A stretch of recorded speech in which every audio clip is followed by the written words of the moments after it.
আজকে আমরা আবার চলে এসেছি মুভি মেলার পক্ষ থেকে নতুন আরেকটি সিনেমার গল্প নিয়ে। তো বেশি কথা বলতে চাই না, সিনেমার গল্পতে চলে যাই। আজ আমরা এক্সপ্লেইন করতে চলেছি এমন এক নিনজার গল্প যার নাম কুরো। আসলে পুরো নামটা শুনলে কেমন একটা অলস অলস ভাব লাগে না? হ্যাঁ, আপনারা ঠিকই ধরেছেন যে আজকে আমরা যে সিনেমাটা এক্সপ্লেইন করব, সিনেমার নায়কের নাম হচ্ছে কুরো এবং সে খুবই অলস। দেখতে একদম গোলগাল নাদুস নাদুস একটা ছেলে, যাকে দেখে মনে হবে 2 আর 2 যোগ করতে গেলে হয়তো ক্যালকুলেটর লাগবে, কিন্তু আসলে সে একজন ভয়ঙ্কর নিনজা। চলে যাচ্ছি পুরো গল্পে। আমাদের আজকে মুভির নাম আন্ডার নিনজা। আমাদের আজকের গল্পটা জাপানের। প্রথমেই আমাদেরকে দেখানো হয় জাপানের ব্যস্ত শহর, আর এখানে আমরা জানতে পারি এই সাধারণ মানুষের ভিড়ে লুকিয়ে আছে প্রায় 2 লাখেরও বেশি নিনজা। এরা কোনো কালো পোশাক পরে না বা মুখে মাস্কও লাগিয়ে ঘুরে না। এরা আপনার আমার মতোই ডাক্তার, ইঞ্জিনিয়ার, দোকানদার, অফিসের কোনো কর্মচারী, কিন্তু এরা সবাই এক অদৃশ্য সংগঠনের অধীনে কাজ করে, আর এটাকেই সংক্ষেপে NIN বা ন্যাশনাল ইন্টেলিজেন্স অফ নিনজা নামে পরিচিত। এই নিনজাদের মধ্যে একজন হলো সুজি। দিনের বেলায় সে একজন সাধারণ ম্যাগাজিনের এডিটর, যার কাজ হলো লেখকদের পাণ্ডুলিপিগুলো পড়া আর অফিসের বসের জারি খাওয়া। কিন্তু রাতের অন্ধকারে সে একজন লো র্যাঙ্কের নিনজা। একদিন অফিসে বসে সে একজন লেখকের বকবকানি শুনছিল। এমন সময় হঠাৎ করে তার ফোনে একটা মেসেজ আসে, আর মেসেজটা দেখে তার চেহারা পাল্টে যায়। সে লেখককে কোনো মতে একটা অজুহাত দিয়ে বলে, আজ আর হবে না, আপনি বসুন, বলেই সেখান থেকে এমন দৌড় দিল যেন পিছনে রকেট লাগানো আসে। কি ছুটতে ছুটতে একটা ব্রিজের উপরে পৌঁছলো, আর সেখানে এসে সে একজন রাশিয়ান লোককে দেখতে পায়। এই লোকটা আসলে নিজেদের শিকার করে বেড়ায়। লোকটা দেখতে যেন একটা আস্ত গন্ডার।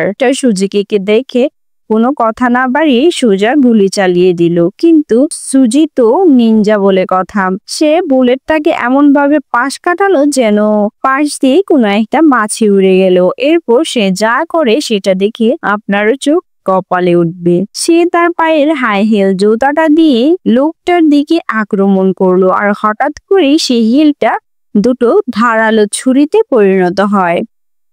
ভাবতে পারেন মেয়েরা শপিংয়ে গেলে এমন জুতা রাখে, যদি এমন জুতা সাথে রাখে তাহলে ছিনতাই তো দূরের কথা, বকাটেরাও 100 হাত দূরে থাকবে। লোকটা কোনো মতে নিজেকে বাঁচিয়ে বন্দুক দিয়ে এলো পাথারে গুলি চালাতে শুরু করে, কিন্তু সুজি আবারও নিজেকে বাঁচিয়ে নেয়। কয়েকটা নিনজা স্টার তার দিকে ছুঁড়ে মারে, আর তারপর লোকটার পেছন থেকে এসে তার জায়গা মতো একটা লাথি মারে। সে বেচারা কয়েক সেকেন্ডের জন্য মনে হলো যেন মঙ্গল গ্রহে পৌঁছে গেছে। কিন্তু রাশিয়ান বলে কথা, এত সহজে দমবার পাত্র সে নয়। সুজুকি ইলেকট্রিক শক দেওয়া লাঠিটাও তার উপরে তেমন কোনো প্রভাবই ফেলে না, উল্টো সে সুজিকে ধরে মাটিতে ফেলে দেয়। কিন্তু কিছুটা দূরে যাওয়ার পর এই পুরো অ্যাকশনের দৃশ্যটা আরেকটা নিনজা দেখছিল। এই নিনজার নাম কেটো। সে একজন হাই র্যাঙ্কের নিনজা, যার ভাবসাব দেখে বোঝা যাচ্ছিল সে বিরাট কোনো কিছু প্ল্যান নিয়ে এসেছে। এদিকে সেই রাশিয়ান লোকটা তখন সুজিকে গুলি করতে যাবে, ঠিক সেই মুহূর্তে একটা টুথপিক উড়ে এসে তার হাতে লাগে, আর সে ঘুরে তাকাতেই দেখে একটা সাদা গেঞ্জি পরা, হাফ প্যান্ট পরা ছেলে তার দিকে দৌড়ে আসছে। এটা দেখে লোকটা তার দিকে ভয়ে গুলি চালাতে থাকে, কিন্তু ছেলেটা গুলির পাশ কাটিয়ে সোজা এসে তার উপর ঝাঁপিয়ে পড়ে। এক লাফে সে রাশিয়ান লোকটার ঘাড়ের মধ্যে উঠে বসে, আর কয়েক সেকেন্ডের মধ্যেই তাকে মাটিতে শুইয়েও ফেলে। এরপর ছেলেটা রাশিয়ান লোকটার দম বন্ধ করে তাকে মেরে ফেলে। হ্যাঁ বন্ধুরা, এই হাফ প্যান্ট পরা ছেলেটাই আমাদের আজকের গল্পের নিনজা, আর ওর নাম কুরো। লোকটাকে মারার পর কুরো সুজিকে বলে, আচ্ছা আমি গেলাম, বাকি কাজটা তুমি সামলে নিও। এই কথা শুনে সুজি পুরো সে ভাবছে এই ছেলেটা কে, এত বড় একটা কিল করে তার ক্রেডিট আরেকজনকে দিয়ে দিচ্ছে, পাগল নাকি। তখন পুরো তাকে বলে আমার এত ক্রেডিট টেডিট দিয়ে লাভ নেই, কাজ করে ফেলেছি আজকে, এখন বাসায় গিয়ে এসি ছেড়ে একটা শান্তির ঘুম দেব। আসলে সে তো অলস, নিনজা হিসেবে যতটা ভয়ানক, মানুষ হিসেবে ঠিক ততটাই অলস। আর এরপর সে চুপচাপ সেখান থেকে চলে যায় যেন কিছুই হয়নি। পুরো বর্তমানে একটা পুরনো আর সস্তা বাড়িতে একাই থাকে। বাড়িতে তার একমাত্র কাজ হলো খাওয়া আর ঘুমানো। আর বোর হয়ে গেলে ফু দিয়ে টুথপিক ছুঁড়ে দেওয়ালে লাগানোর প্র্যাকটিস করে। মানে নিনজা হওয়ার পরেও তার জীবনের লক্ষ্য হলো কিভাবে আরো ভালোভাবে অলস থাকা যায়। ঠিক তখনই হঠাৎ করে কেউ একজন বিনা শব্দে তার ঘরে ঢুকে পড়ে। এই লোকটা হলো তার সিনিয়র কেটো। আর সে এখানে এসেছিল তাকে একটা নতুন মিশন দিতে। দ্বিতীয় বিশ্বযুদ্ধের পর কিছু খারাপ নিনজা মিলে একটা ভয়ানক গ্রুপ তৈরি করেছে যার নাম আন্ডারগ্রাউন্ড নিনজা এবং ইউয়ান। গোয়েন্দা সূত্রের খবর পাওয়া গেছে যে তারা জোন হাই স্কুলের নামে একটা স্কুলে ঢুকে নিজেদের আস্তানা গেড়েছে। এই স্কুলটা আবার একটা বিশেষ জায়গায় তৈরি যেখানে আগে একটা ভাঙাচুর মিলিটারি স্কুল ছিল, আর সেই জায়গায় এখন যুদ্ধের সময় কিছু গোপন রহস্য আর অস্ত্রশস্ত্র লুকোনো আছে। আর আমাদের পুরো মিশন হলো তাকে একজন ছাত্রের বেশে আন্ডারকভার এজেন্ট হয়ে স্কুলে যেতে হবে, আর আন্ডারগ্রাউন্ড নিজেদের আসল প্ল্যানটা কি সেটা খুঁজে বের করতে হবে। এই মিশনে সাহায্য করার জন্য কেটো তাকে একটা স্পেশাল স্যুট দেয়, আর এই স্যুটের সাহায্যে সে অদৃশ্য হতে পারত। পুরো তো ভাবলো ওয়াও, এবার অনেক মজা হবে, কিন্তু একটা সমস্যা ছিল। স্যুটটা পরে শরীরের শুধু উপরের অংশই গায়েব হতো, মানে স্যুটটা যতটুকু কভার করতো শুধু ততটুকুই গায়েব হতো। নিচের অংশ মানে প্যান্ট আর পা হাত দেখা যেত, মনে হবে যেন রাস্তায় শুধু একটা প্যান্ট হেঁটে বেড়াচ্ছে। এর সে হাস্যকর দৃশ্য আর কি হতে পারে। পুরো যখন এই হাফ ইনভিজিবল স্যুটটা পরে টাইম পাস করছিল তখনই টয়লেট থেকে তার এক বান্ধবীর আওয়াজ আসে। সে টয়লেট পেপার চাচ্ছিল। পেপারটি সিটের থেকে অনেক বেশি দূরে রাখা ছিল। মেয়েটা পুরোকে বলে খবরদার যদি আমার দিকে তাকাস তাহলে তোর একদিন কি আমার একদিন। আর তার কথা শুনে পুরো বলে আরে কোনো টেনশন নিস না, তুই একজন নিনজার বান্ধবী, এইসব ছোটখাটো বিষয় আমার কাছে কোনো ব্যাপারই না। এটা বলে সে দেয়াল বেয়ে মাকড়সার মতো উঠে মেয়েটার উপর দিয়ে যায়, আর তাকে না দেখেই টয়লেট পেপারের কাছে পৌঁছে যায়। কিন্তু শেষে যখন টয়লেট পেপারটা দেওয়ার জন্য সে মেয়েটার দিকে ঘুরে তাকায়, আর ঠিক তখনই তার মুখে ঠাস করে একটা জুতার বাড়ি এসে পড়ে। ইতিহাসে হয়তো এই প্রথমবার কোনো নিনজাকে এমন ভাবে অপমান করা হলো।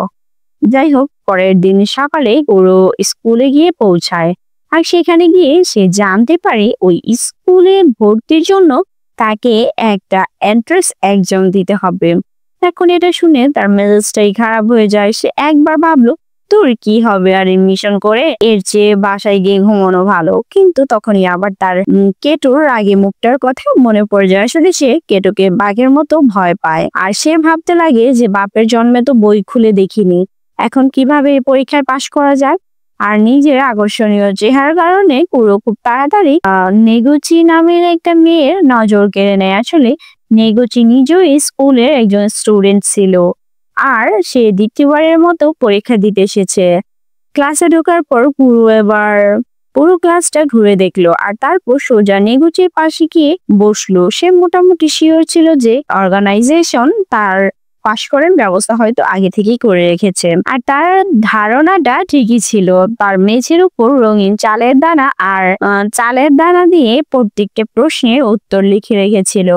আসলে নিনজাদের চিটিং করার পদ্ধতি তো একটু এরকমই হবে, কি জানি বাপু, আমাদের সময় তো এগুলো ছিল না। আচ্ছা যাই হোক, যেই না দেখে দেখে উত্তর লেখা শুরু করেছে অমনি নেগুচি ভয়ে মাগো বলে চিৎকার করে ওঠে। তার মনে হচ্ছিল যে মেঝের উপর পড়ে থাকা চালের দানাগুলো আসলে কোনো পোকা। আর এত সুন্দর একটা মেয়ের চিৎকার শুনে টিচার বলে আচ্ছা যদি তোমার সমস্যা হয় তাহলে ওগুলো পরিষ্কার করে নাও। কিন্তু কুরু ভাবলো আরে সর্বনাশ, কিছু তো করতে হবে, না হলে আমি ফেল করে যাব। তাই সে বুদ্ধি করে নিজের রাবারটা নিচে ফেলে দেয় আর সেটা তোলার অজুহাতে একটা কাগজের বল স্টোর মধ্যে ভরে নেগুচির দিকে ফু দিয়ে ছুঁড়ে মারলো। নেগুচি তখন ঝাড়ু দেওয়ার জন্য ঝাড়ু খুঁজতে গিয়েছিল আর সে আবার চিৎকার করে বলতে লাগলো, এইমাত্র কেউ আমাকে ছুঁয়েছে। সে টিচারকে সন্দেহ করে বলে বড় খাটাস বলে গালি দিয়ে দেয়। কিন্তু স্যার বলে, দেখো বাচ্চা, আমার হাত তো আর রাবারের মতো তো লম্বা হবে না যে তোমার কাছে পৌঁছে যাবে। তাদের এই ঝগড়ার মাঝে কুড়ো তাড়াতাড়ি উত্তরগুলো লিখতে শুরু করে, কিন্তু সে গণিতের ব্যাপারটা শেষ করার আগে ওই টিচার নেগুচি সামলাতে তার দিকে এগিয়ে যাচ্ছিল আর তার পা লেগে ওই চালের দানাগুলো নষ্ট হয়ে যায়। এবার তো আর কোনো উপায় ছিল না, তাই কুড়ো আর শেষ রক্ষাটা করতে পারলো না। এরপর সে তার শেষ একটা অস্ত্রও কাজে লাগায় আর সেটা হলো অভিনয়। সে ওখানে হাউমাউ করে কাঁদতে কাঁদতে প্যান্ট ভিজিয়ে দিল। তারপর সে কাঁদতে কাঁদতে বলতে লাগলো, স্যার আমি পরীক্ষার ভয়ে এতটাই টেনশনে ছিলাম যে ভুল করে সকালে এক জগ পানি খেয়ে ফেলেছি।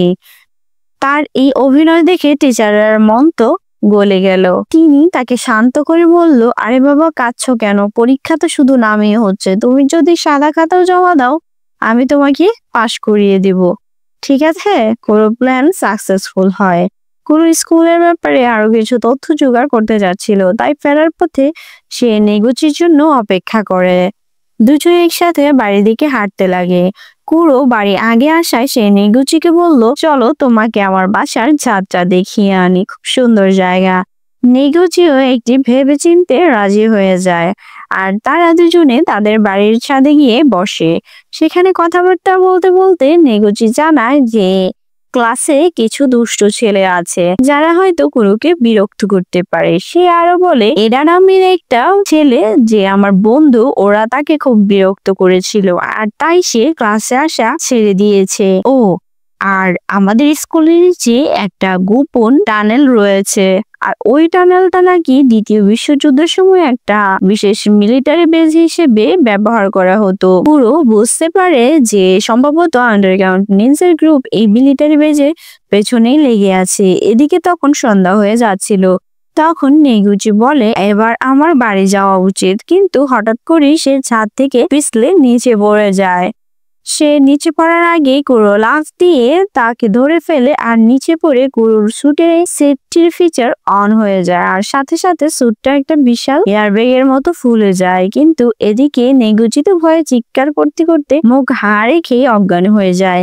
জ্ঞান ফেরার পর কুড়ো তাকে বাড়িতে পৌঁছে দিয়ে আসে।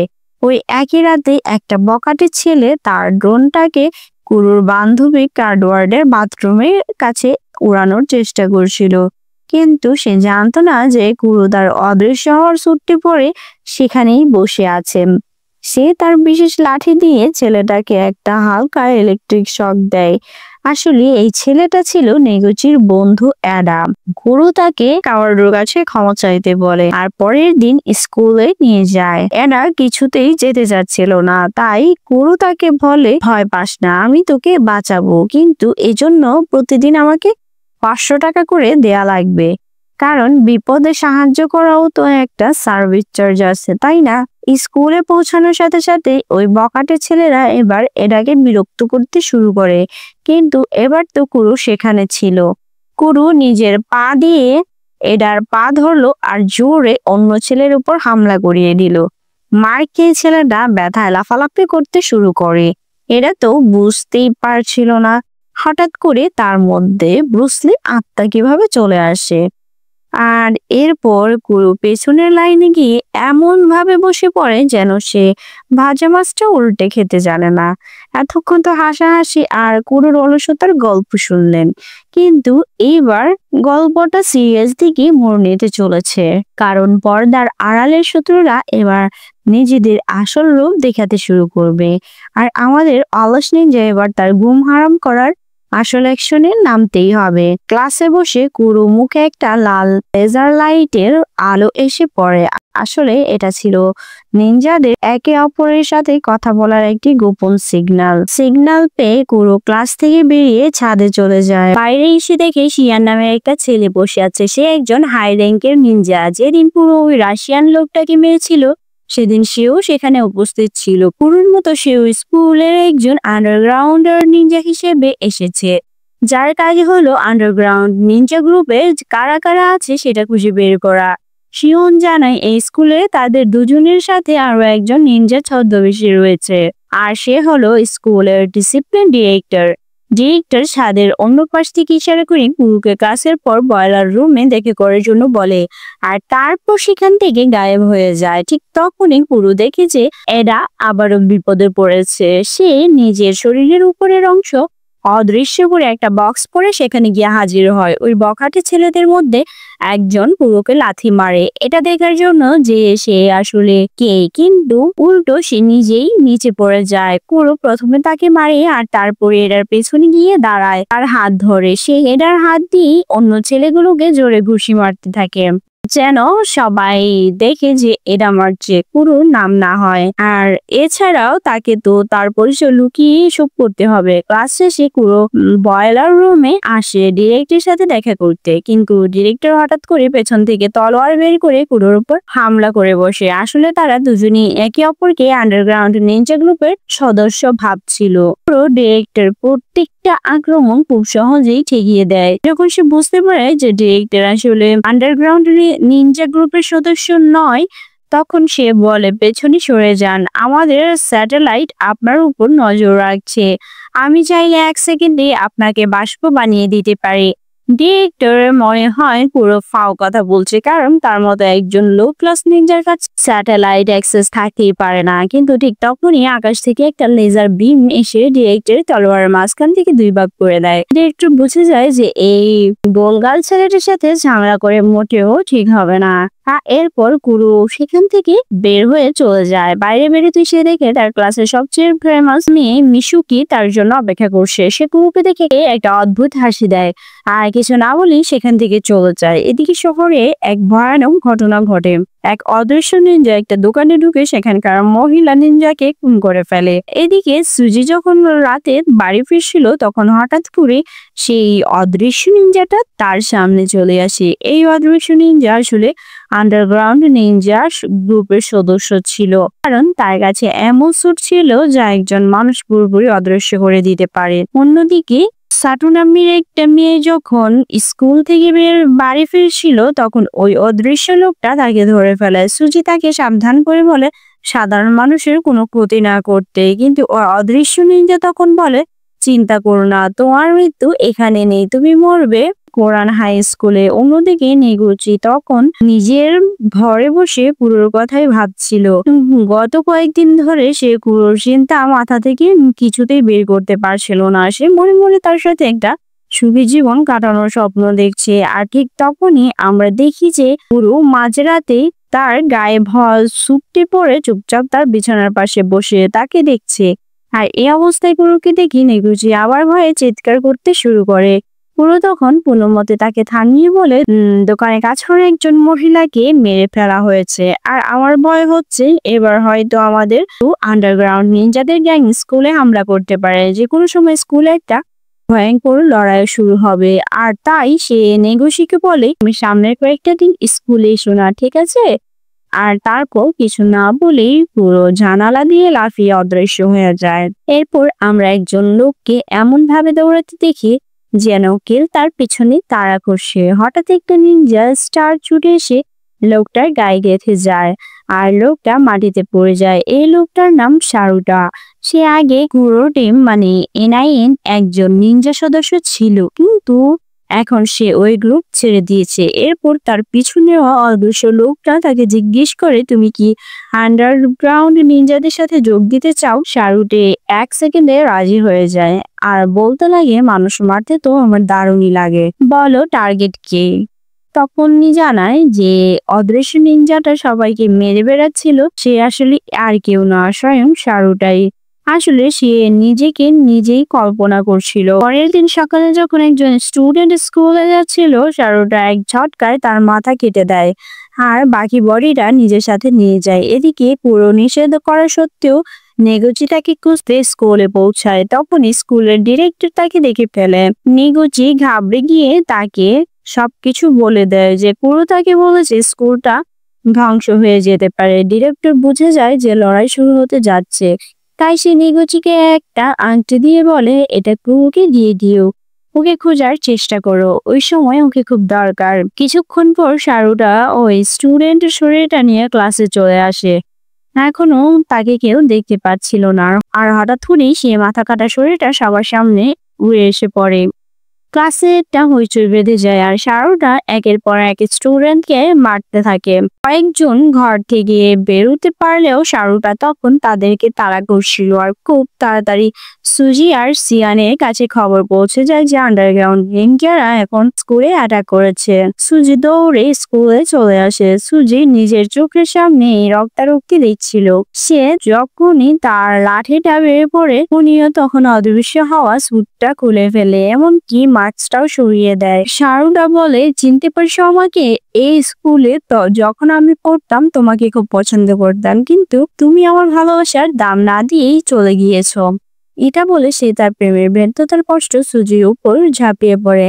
ওরা দুজনে ভয়ঙ্কর ভাবে লড়াই করতে লাগে। দুজনেই দুজনকে হারানোর তুমুল চেষ্টা করছিল। সুজি বেশ ফাস্ট হওয়ার কারণে সে প্রায় জিতেই যাচ্ছিল, কিন্তু একটা জিনিস খেয়াল করেনি, শার্টের স্যুটটা তার ইলেকট্রিক লাঠির আক্রমণ চুষে নিচ্ছিল। তাই সুজির ওই লাঠি কোনো প্রভাবই তার উপর পড়ছে না। আর যখন সুজি প্রায় হাঁটতেই বসেছে, ঠিক তখন একজন কাঁচ ভেঙে ভেতরে ঢুকে পড়ে। আর এই হলো সেই হাই র্যাঙ্কের নিনজা কিটো, যার সামনে সারুটার পক্ষে টিকে থাকা প্রায় অসম্ভব ছিল। আর এই কথাটা সে খুব ভালোভাবেই জানে, তাই সে নিজের মাস্কটা পরে নিয়ে ও চুপচাপ অদৃশ্য হয়ে চলে যায়। কিন্তু এতে কেটোর কিছুই আসে যায় না। সে তখনই নিজের হাত কেটে সারুটার দিকে নিজের রক্ত ছুঁয়ে মারে, যাতে তার স্যুটের উপর রক্তের দাগ লেগে যায়, আর অদৃশ্য হওয়া লোক শরীরটা আবার দেখতে পায়। কেটো আসলে খুব বুদ্ধিমান একজন নিনজা ছিল। কেটো সারুটার উপর নিজের তলোয়ার দিয়ে হামলা করে, কিন্তু সারুটার অ্যাডভান্স স্যুটটা একটা বেলুনের মতো ফুলে গিয়ে তাকে বাঁচিয়ে দেয়, আর সেই সুযোগটা পেয়ে সেখান থেকে পালিয়ে যায়। অন্যদিকে নগুচি তখনও গুরুকে খুঁজে বেড়াচ্ছে। এটা অনেক ভয় পেয়েছিল। এটা তাকে বলে, আমি কুরু আর আরেকটা ছেলে ওই টানেলের দিকে গিয়েছিলাম। আমরা শুনেছিলাম যে সেখানে একটা রাস্তা আন্ডারগ্রাউন্ডের ব্যাংকার পর্যন্ত গিয়েছে। আমার আর ওই ছেলেটার ভিতরে যাওয়ার সাহস হয়নি, কিন্তু কুরু একাই ভিতরে ঢুকে গেছে, আর এখন আমার কুরুর জন্য খুব ভয় হচ্ছে। ওইদিকে কুরু টানেলের ভিতরে ঢুকে একটা মেয়েকে দেখতে পায়, আর এই মেয়েটাই মিসুকি, যে পুরো প্ল্যানটা তৈরি করেছে। কুরু যা ভেবেছিল মিসুকি আসলে তার থেকে অনেক বেশি শক্তিশালী ছিল। সে মিসুকির উপর একটা বোম দিয়ে হামলা করে, কিন্তু মিসুকি এক মুহূর্তের মধ্যে সেখান থেকে সরে গিয়ে একটা দেয়ালের উপর কেবল আঙুলের সাহায্যে ঝুলেছিল। এরপর কুরু তার উপরে দুটো হাই ভোল্টেজে তার ছুঁড়ে মারে, কিন্তু সে খালি হাতেই সে তারগুলো ধরে ফেলে। তার মানে তার উপরে বিদ্যুতের কোনো প্রভাব পড়ে না। এদিকে স্কুলে তখন সারুটা ঘুরে বেড়াচ্ছে। ঠিক তখনই তার সামনে শিয়ন এসে দাঁড়ায়, তার তরোয়াল নিয়ে সারুটার উপর আক্রমণ করে। শিয়ন খুব চালাকির সাথে মাটিতে কাজ ছড়িয়ে দেয়, যাতে সে বুঝতে পারে অদৃশ্য সারুটা ঠিক কোথায় আছে, আর সে সেখানে। তাই ওই টেরি বিয়েরটাও সারুটার লোকেশন খুঁজে বের করতে সাহায্য করেছিল। সে সারুটাকে একটা দেয়ালের সাথে চেপে ধরে, আর কয়েক মুহূর্তের মধ্যে স্যাটেলাইটের হামলায় সারুটা মারা যেত, কিন্তু ঠিক শেষ মুহূর্তে সারুটা সেখান থেকে বেঁচে পালিয়ে যায়। শিওনও তার পেছনে দৌড়ে ছাদে গিয়ে সারুটাকে ধরে ফেলে। শিওন নিজের তরোয়ারের আঘাতে সারুটার উপর এক ভয়ানক হামলা করে, কিন্তু দেখা যায় সেখানে আসলে সারুটার স্যুটটাই পড়েছিল। সারুটা পিছন থেকে হঠাৎ করে তার উপর হামলা করে, আর হঠাৎ আক্রমণে শিওন নিজেকে বাঁচানোর চেষ্টা করে, কিন্তু তার তলোয়ারটা ভেঙে দুই টুকরো হয়ে যায়। শিওন একজন ভালো ফাইটার ছিল, কিন্তু আন্ডারগ্রাউন্ড নিনজাদের অস্ত্র অনেক বেশি শক্তিশালী ছিল, আর এই লড়াইয়ে শিওনের ঘাড়ে আঘাত লাগে। এমন আহত হয় শিওনের কাছে নিজের ভাঙা তলোয়ার দিয়ে নিজেকে বাঁচানো ছাড়া আর কোনো উপায় ছিল না। এক পর্যায়ে সে প্রায় হেরেই যাচ্ছিল, কিন্তু ঠিক তখনই কেটো সেখানে এসে পুরো খেলাটাই ঘুরিয়ে দেয়। সে তার তলোয়ার সারুটার শরীরের এপর ওপর করে দেয়, আর সারুটা এখানে মারা যায়। অন্যদিকে নিচের সুড়ঙ্গে কুরো তখনও লড়াইয়ে হেরে যাচ্ছিল। সে বুঝতে পারছিল যে তার পক্ষে মিসুকিকে হারানো প্রায় অসম্ভব, কারণ সে তার থেকে অনেক বেশি শক্তিশালী ছিল। কিন্তু কুরো এটা জানতে চাচ্ছিল যে মিসুকি আসলে কি চায়, সে এইসব কিছু কেন করছে। আর তখন মিসুকি তাকে বলে সে ইচ্ছা করে এই মিথ্যা গুজবটা ছড়িয়েছে যাতে সে সব নিনজাদেরকে স্কুলে আনতে পারে, আর যেন নিনজারা লেজার স্যাটেলাইটকে অ্যাক্টিভ করে দেয়, কারণ মিসুকি চাচ্ছিল ওই স্যাটেলাইটকে হ্যাক করে সে নিজের জন্য ব্যবহার করবে। আর সেই দিন যখন বয়লার রুমে কুরো স্যাটেলাইট ব্যবহার করেছিল তখন মিসুকি স্যাটেলাইটের লোকেশনও পেয়ে যায়। আর এখন তার একজন লোক সেই স্যাটেলাইটের ভিতরে পৌঁছে গেছে। আন্ডারগ্রাউন্ড নিনজাদের বিশেষ স্যুটটা নাকি স্পেসেও কাজ করে। অন্যদিকে মিসুকি কুরোর উপর একটা ভয়ঙ্কর হামলা করে। মিসুকি অসাধারণ শক্তির সামনে কুরো কোনো মতে নিজেকে বাঁচানোর চেষ্টা করছিল, কিন্তু আসলে সে শুধু সময় নষ্ট করছিল যাতে কোনোভাবে তার বন্ধুরাই সে এসে তাকে বাঁচায়। ঠিক তখনই সেখানে এরাকে নিয়ে নিগুচি চলে আসে। নিগুচি কুরুকে সেই আংটিটা দেয় যেটা ডিসিপ্লিন ডিরেক্টর তাকে দিতে বলেছিল। কুরু এই আংটিটা পরে একটা অ্যান্টেনা অন করে দেয়, আর সাথে সাথে সেখানে একটা ড্রোন তলোয়ার নিয়ে চলে আসে। কুরো তলোয়ারটা নিয়ে পা দিয়ে মিসুকির দিকে ধুলো উড়িয়ে দেয়, এরপর সুযোগ বুঝে আক্রমণ করে। আর এবারও দুজনের মুখোমুখি লড়াই শুরু হয়, কিন্তু কুরু বুঝতে পারছিল যে মিচুকির উপরে সরাসরি হামলা করাটা বোকামি, তাকে ধোঁকা দিয়ে হঠাৎ করে আক্রমণ করতে হবে। কিন্তু তার অদৃশ্য হওয়া স্যুটটাও কোনো কাজের ছিল না, কারণ ওটা দিয়ে তো শুধু শরীরের উপরই অংশটা অদৃশ্য হতো। স্যুট অ্যাক্টিভেট করার পরেও মিসুকি তাকে দেখতে পাবে। নিজের মনের মধ্যে অনেকভাবে ভাবছিল যে আমি যদি এইভাবে আক্রমণ করি তাহলে কি হবে, কিন্তু প্রত্যেকবারই সে মারা যাচ্ছিল। অবশেষে সে বুঝতে পারে যে এইভাবে সে জিততে পারবে না, তার কাছে মিসুকিকে হারানোর একটা উপায় আছে। সে একটা অসাধারণ টেকনিক ব্যবহার করে সরাসরি হামলা করার সিদ্ধান্ত নেয় আর নিজে প্রাণের পরোয়া না করে এগিয়ে যায়। এবার তার তলোয়ার মিসুকির শরীরের এপার ওপার হয়ে যায়, কিন্তু অন্যদিকে মিচুকির তলোয়ারও কুরুর শরীরে গেঁথে গেছে। সে মিচুকিকে ধাক্কা দিয়ে তলোয়ারটা বের করে নেয়। মিচুকি সেখানে লুটিয়ে পড়ে। এদিকে কুরু ততক্ষণে তার শেষ সীমায় পৌঁছে গেছে। সে টলতে টলতে আহত হয়ে নিচে পড়ে যায়। নেগুচি তাড়াতাড়ি করে এসে তাকে তুলে নেয়, আর দুজনে সেখান থেকে বের হতে যাচ্ছিল তখন আন্ডারগ্রাউন্ড নিনজা গ্রুপের একজন লোক ততক্ষণে স্যাটেলাইটের ভিতর পৌঁছে গিয়েছিল, আর সে সিস্টেমে ভাইরাস আপলোড করে দেয়, যার ফলে পুরো লেজার সিস্টেমটা তাদের কন্ট্রোলে নিয়ে চলে আসে। সে যেই না ডায়ালটা ঘোরার পাওয়ার লেভেল ম্যাক্সিমাম হয়ে যায়, ওই লেজারের টার্গেট ছিল স্ক্রু, তাই সাইজ বড় করার পর স্ক্রুটাই লেজারের আঘাতে উড়ে যায়। এদিকে লেজারের আঘাতে আন্ডারগ্রাউন্ড ব্যাংকারটাও ভাঙতে শুরু করে, আর বেরোনোর রাস্তাটাও এখনো অনেক দূরে। নেগুচি আর কুরো বাইরে বেরোনোর চেষ্টা করছিল, কিন্তু কুরো মারাত্মকভাবে আহত ছিল। কুরো বুঝতে পারে যে তারা হয়তো আর বেঁচে ফিরতে পারবে না, তাই সে নিজের অদৃশ্য হওয়ার স্যুটটা খুলে নেগুচির উপর ঢেকে দেয়, আর পুরো টানেলেই ধ্বংস হয়ে যায়। আর কুরোর টানেলটা ধ্বংস হয়ে তাদের উপরেই পড়ে। কিছুক্ষণ পর নেগুচি সেখান থেকে বের হয়ে আসে, কারণ সে বিশেষ স্যুটটা তার জীবন বাঁচিয়েছিল। অন্যদিকে কুরো পৃথিবীকে বাঁচানোর জন্য নিজের জীবন উৎসর্গ করে দেয়। কিন্তু গল্পের একদম শেষে আমরা দেখতে পাই কুরোর যমজ ভাই জুরো নেগুচির সাথে দেখা করতে এসেছে, আর এখানেই আমাদের আজকের গল্পটা শেষ হয়ে যায়। কুরোর এই গল্পটা আমাদেরকে একটা জিনিসই শেখায়, সাধারণ চেহারার আড়ালেও লুকিয়ে থাকে অনেক অসাধারণ বীরত্ব ও প্রতিভা। সত্যিকারের শক্তি বা বীরত্ব জাহির করার মধ্যে থাকে না, আসল নায়ক তারাই যারা সবচেয়ে কঠিন সময়ে নিজের আরাম বা স্বার্থের কথা বলে অন্যের সুরক্ষার কথা ভাবে, আর প্রয়োজন হলে নিঃস্বার্থভাবে নিজের জীবন ত্যাগ করতেও দ্বিধা করে না। পুরো তো ছিল একজন অলস হারামভালা একটা নিনজা, কিন্তু সে তার জীবন দিয়ে অনেক কিছু বাঁচিয়ে গেল। তো আজকের গল্পটি আপনাদের কাছে কেমন লেগেছে অবশ্যই কমেন্টের মাধ্যমে জানাবেন।